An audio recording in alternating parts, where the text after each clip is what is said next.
So right now, a product that you ordered at maybe midnight is just hurtling down a highway at 70 miles per hour. Oh, yeah, completely bypassing a traditional warehouse just so it can reach your front door by noon. Exactly. And I think we tend to view commerce through this lens of like beautiful storefronts and really slick websites. Right, the stuff we can actually see. Yeah.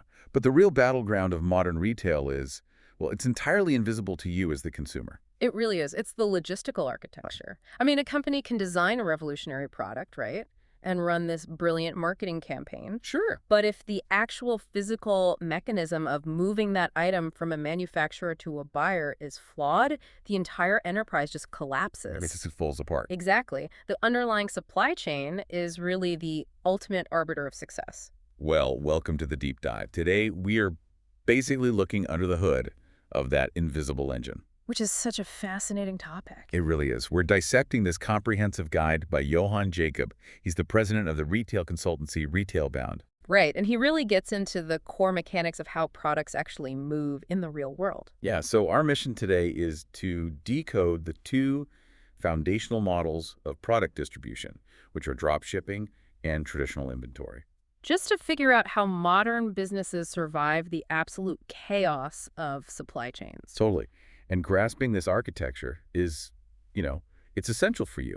Whether you're an entrepreneur trying to scale a startup, or maybe you're an analyst prepping for a business meeting. Or honestly, even if you're just a consumer trying to comprehend how this highly specific item magically arrives on your porch like 2 days after you click a button. Right, because the way a company manages its boxes literally dictates whether it becomes a household name or, just quietly goes bankrupt. Oh, absolutely. And getting that architecture right, it starts long before a product ever gets put into a box. Yeah, the retail-bound material makes it super clear that businesses have to solidify their distribution strategy by looking really intimately at market expectations.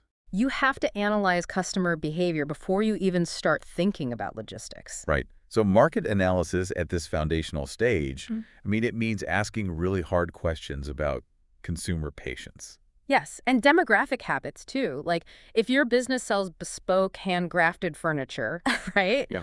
Your customer is probably willing to wait several weeks for delivery. Because the delay almost implies craftsmanship, Yeah. it takes time to build. Exactly. But if you are selling daily consumables like a specialty coffee or A lot skincare, of people want that yesterday. right, that buyer expects the package almost instantly. So building a slow, cost-effective logistics network for a customer base that demands speed is just, well, it's a fatal misalignment. It makes total sense. Yeah. But understanding your customer is like only half the battle, right? Yeah. Because if delivering on those expectations bankrupts you, the business still fails. Oh, for sure. And that introduces the critical phase of cost analysis.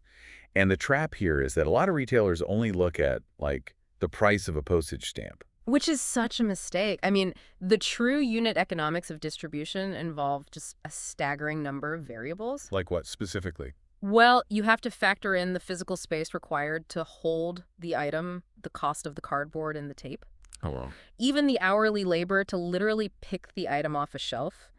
And don't forget reverse logistics. Wait, reverse logistics. Yeah, which is the massive cost of processing returns.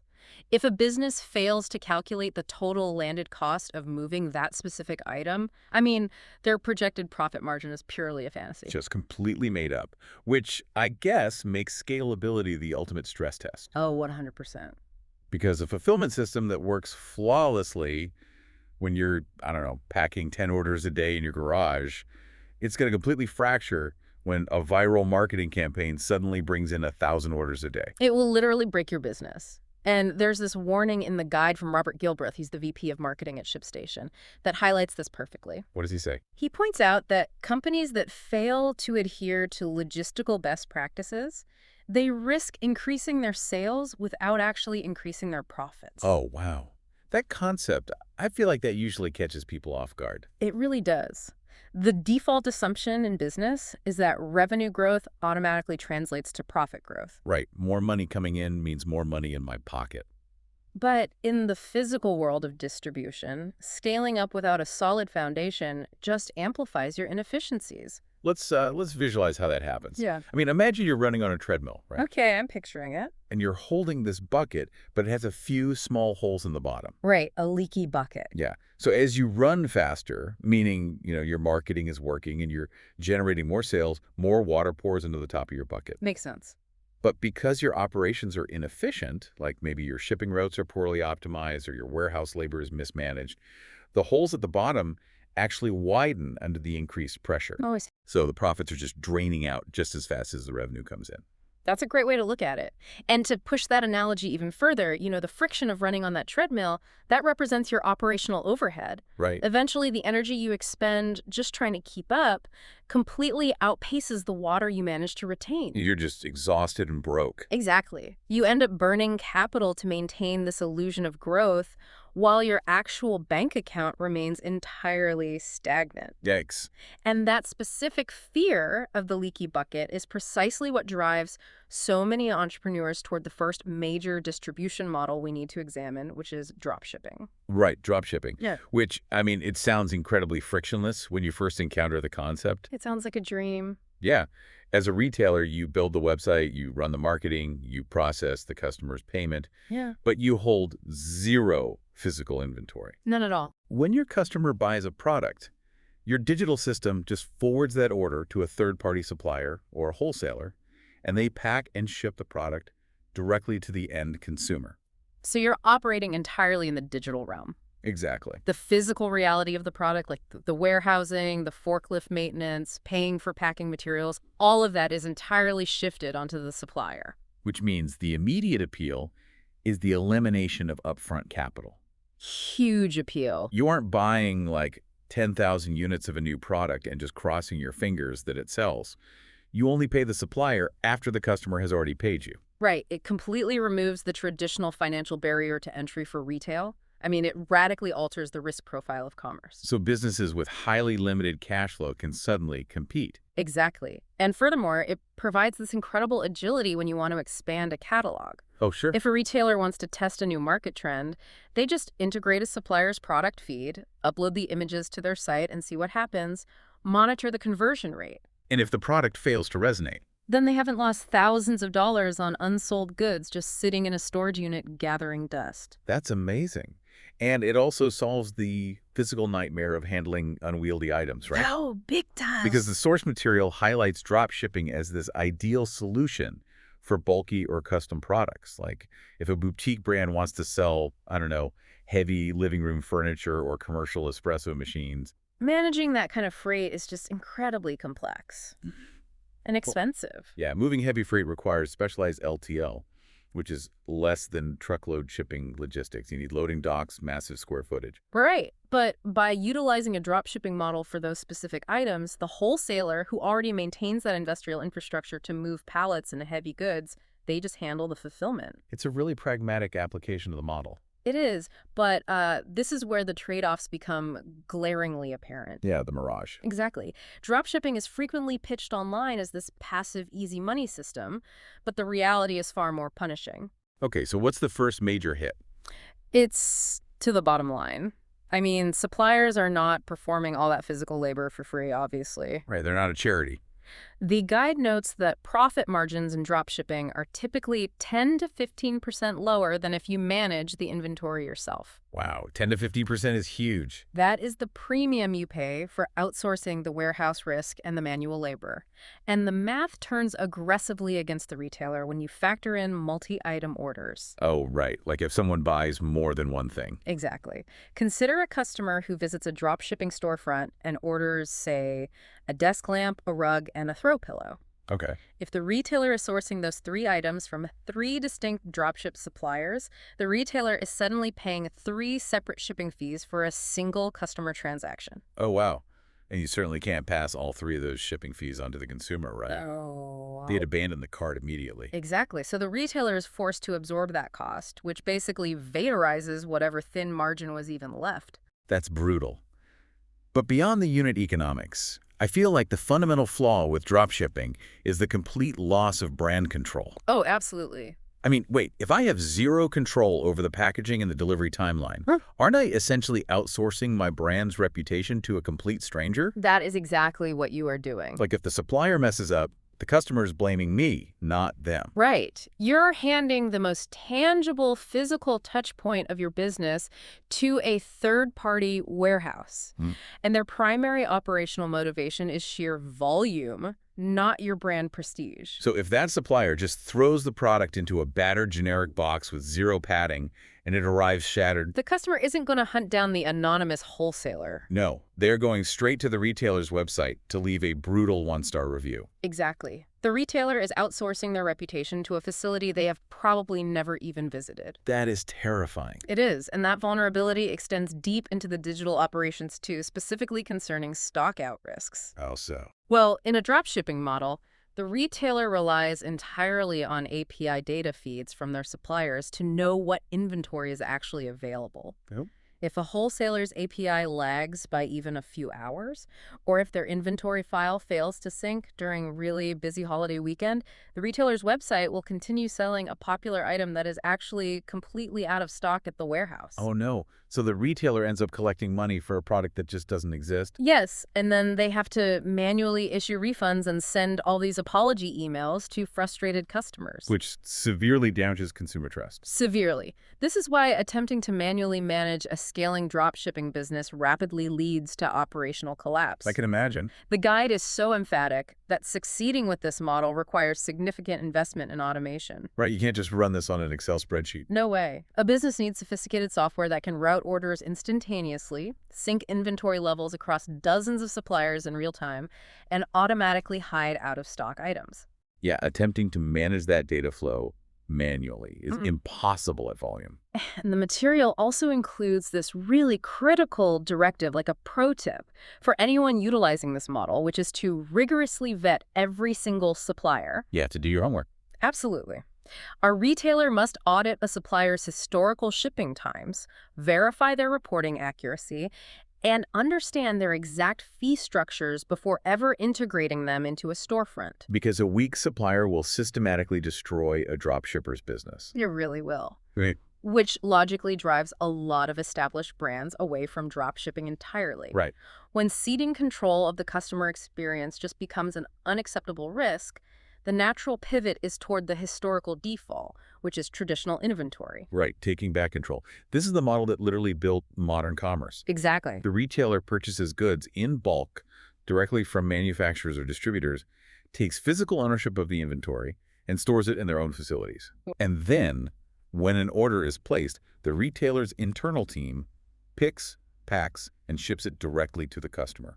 So the defining characteristic here is absolute authority over the process. Complete control. The retailer dictates the packaging materials, they manage the stock levels with internal audits, and they engineer the entire unboxing experience. They control the narrative and the quality from the first digital click to the physical moment the customer cuts the tape on the box. Yes.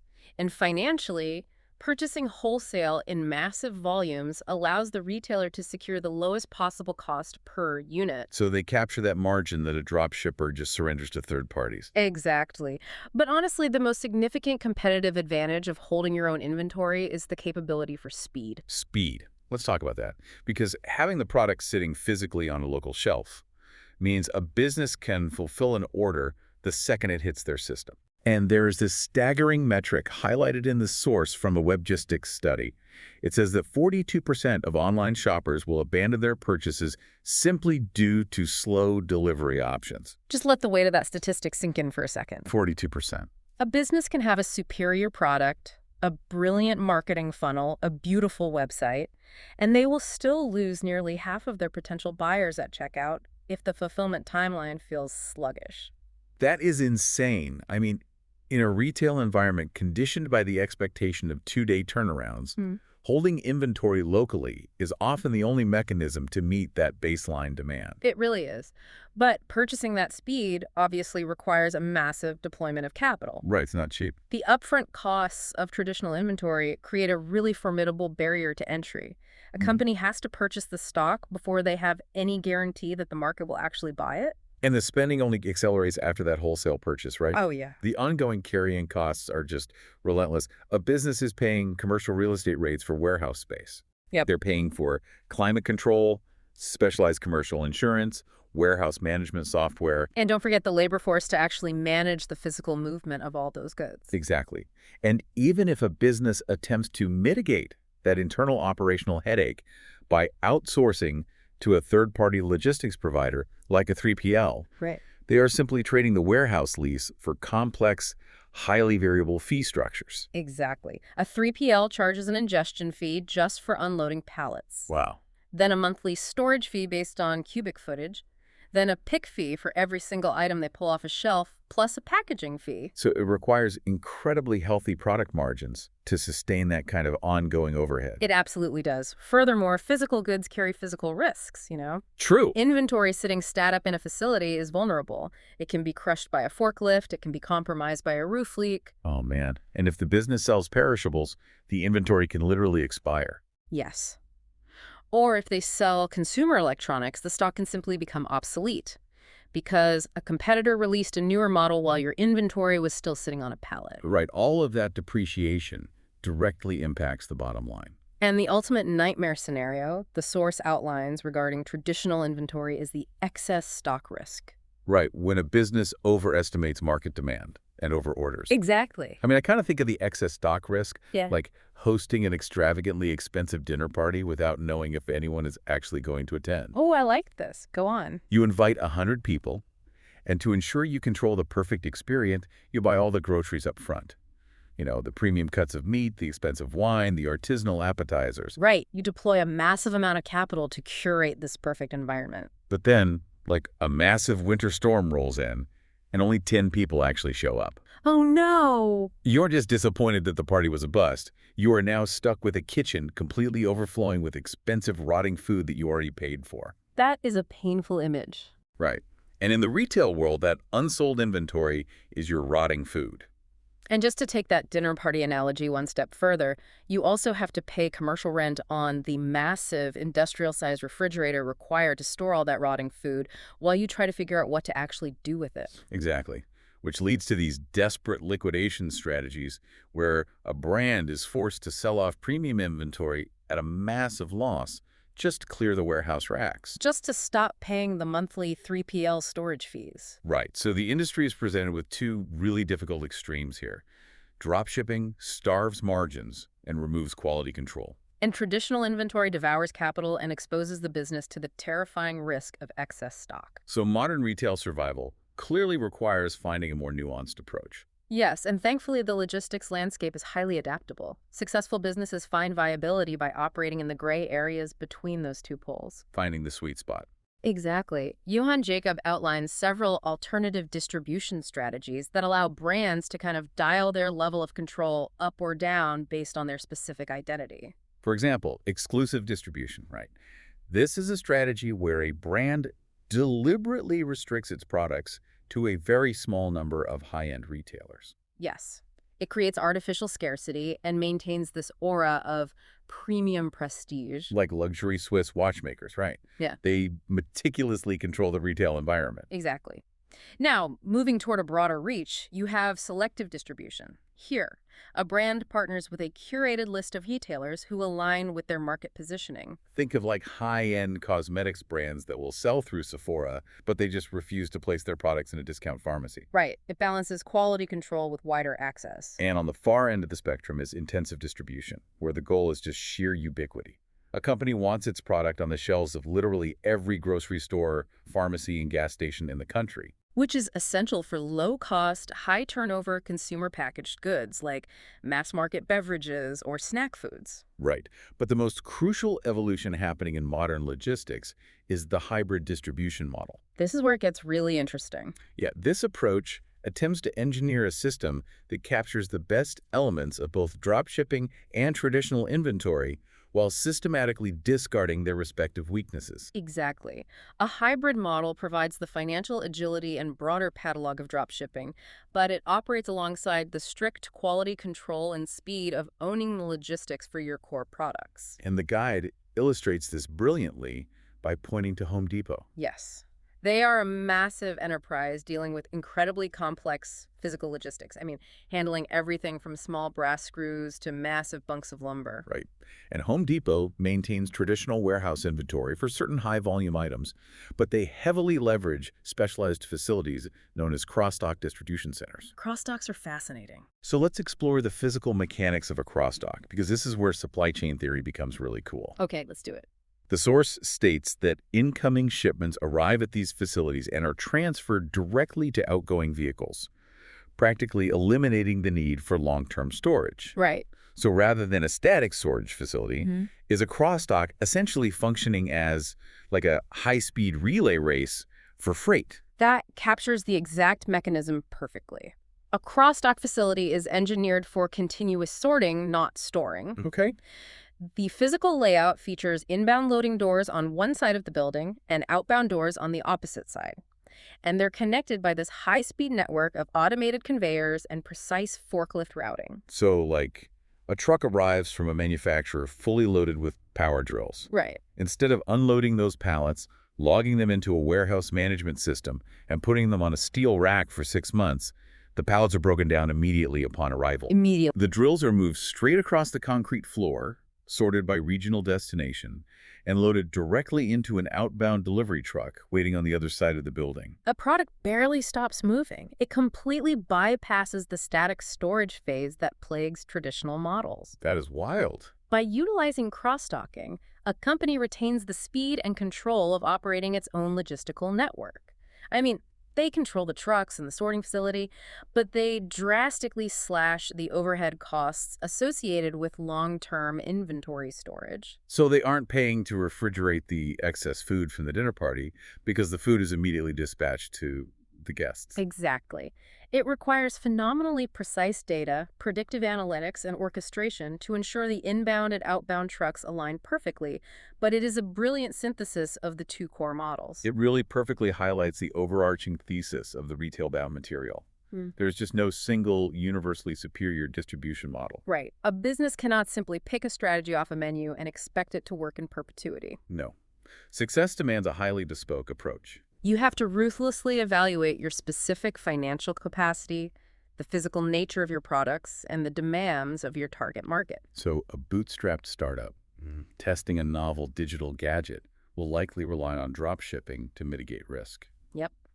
And a legacy cosmetics brand that needs to guarantee an immaculate unboxing experience will utilize traditional inventory. And a retail giant fighting to maintain margins against relentless global competition will engineer a complex cross-docking hybrid. The essential requirement across all these models is agility. A business must constantly audit its supply chain because consumer behavior is a moving target. Always changing. The technological capabilities of the supply chain continuously dictate customer expectations, and those expectations never regress. Oh, that's such a good point. Once a consumer experiences faster delivery, that speed becomes their new baseline.